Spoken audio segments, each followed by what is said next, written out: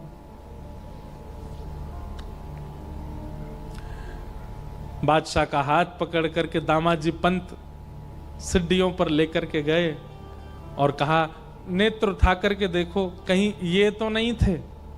सामने श्री पंडरीनाथ भगवान खड़े थे। जैसे ही बादशाह ने दृष्टि उठा करके देखा तो बाकी सबको तो वो पंडरीनाथ जी के रूप में दिख रहे थे, पर बादशाह के आगे वो साक्षात जो विठोबा आया था वैसे ही प्रकट हो गए, और प्रकट होकर के वैसे ही नैन मटकाने लगे, वैसे ही मुस्काने लगे, वैसे ही अपने अंगों को हिलाने लगे। बादशाह देख करके उनका मुरीद हो गया, हृदय से लगा लिया। दामाजी पंत ने बोले भाग्यशाली हो भैया तुमने कोई जप नहीं किया, तप नहीं किया, कोई पुण्य नहीं किया, तुमने साक्षात हमारे परमात्मा का दर्शन कर लिया। तुम्हारे यहां जो विठोबा आए थे यही है, यही पंडरीनाथ ही आए थे। दामाजी पंत ने तो सब छोड़ करके पंढरपुर वास कर लिया। उस बादशाह ने भी नियम बना लिया, हर महीने की एकादशी पर पंढरपुर जाना और श्री पंडरीनाथ जी का दर्शन करना, विठोबा विठोबा कहकर के रोना और नित्य प्रार्थना करना, एक बार वैसी चाल, वैसी ढाल, वैसा रूप दिखा दीजिए ठाकुर जी।